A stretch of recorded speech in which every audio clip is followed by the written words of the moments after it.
The concept of zombie cells, or senescent cells, has rapidly evolved from a niche interest in cellular biology to a central player in the science of aging and age-related disease. These cells, which have permanently exited the cell cycle and no longer divide, accumulate in tissues over time and begin to exert a profoundly destructive influence on their environment.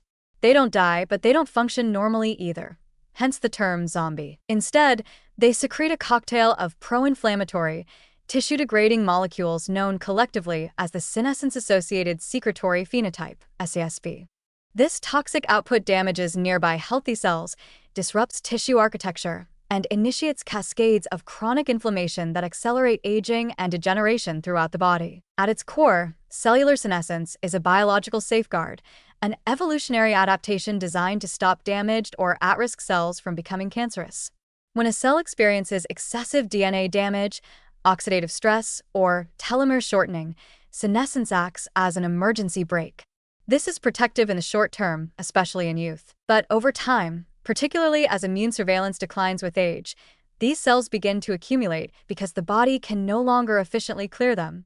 The result is a silent, smoldering form of tissue decay that contributes to nearly every major disease of aging. One of the most striking characteristics of senescent cells is their ability to influence not only the tissue they inhabit, but also distant organs through circulating inflammatory signals. In the vascular system, for instance, senescent endothelial cells can stiffen blood vessels, promote plaque buildup, and impair circulation, key contributors to hypertension, heart disease, and stroke.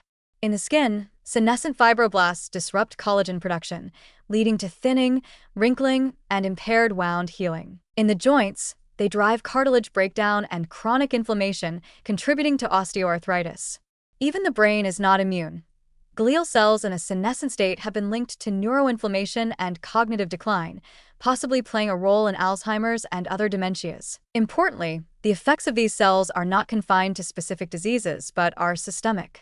The chronic, low-grade inflammation they promote, sometimes called inflammaging, is a hallmark of biological aging itself. This steady state of immune overactivation wears down organ systems, interferes with repair mechanisms, and sensitizes tissues to further damage.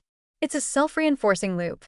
The more senescent cells accumulate, the more inflammation they generate, and the harder it becomes for the body to restore balance. Over time, this vicious cycle leads to frailty, fatigue, and loss of function, even in the absence of any single identifiable disease. What makes this discovery so powerful is that senescence represents a modifiable feature of aging. Unlike genetic mutations or unchangeable chronological age, the burden of senescent cells in the body can be influenced. In animal studies, selectively eliminating these cells, using drugs known as senolytics, has led to dramatic results: improved physical function, delayed onset of age-related disease, enhanced tissue repair, and even increased lifespan. Mice treated with senolytics regain mobility, heal faster, and show signs of rejuvenation at the molecular level. These findings have sparked intense excitement in the field of geroscience, which seeks to slow or reverse the biological processes of aging. Beyond pharmaceuticals, lifestyle choices may also influence cellular senescence. Regular physical activity, calorie moderation, stress management, and diets rich in antioxidants and polyphenol appear to slow the accumulation of senescent cells, at least indirectly, by reducing metabolic stress and oxidative damage. There is even early evidence that some natural compounds, like physatin, quercetin, and curcumin, may have senolytic or senomorphic properties, offering a gentler, food-based approach to mitigating senescence-related damage. This expanding understanding of zombie cells reframes aging itself, not as a linear, irreversible process, but as a dynamic interplay between damage, repair, and cellular behavior. If we can intervene in the pathways that allow senescent cells to accumulate and persist, we may not only delay aging but prevent the degenerative cascade that so often accompanies it. In other words, senescence is not merely a side effect of aging.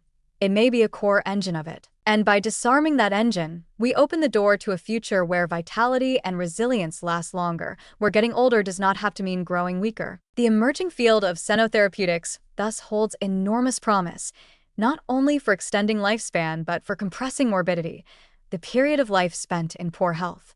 By slowing or even reversing the degenerative processes at their cellular root, we may be able to add life to years, not just years to life. As clinical trials continue to assess the safety and effectiveness of senolytic strategies in humans, a new era of medicine is on the horizon, one where we don't just treat diseases of aging individually, but tackle aging itself as the common denominator behind them all.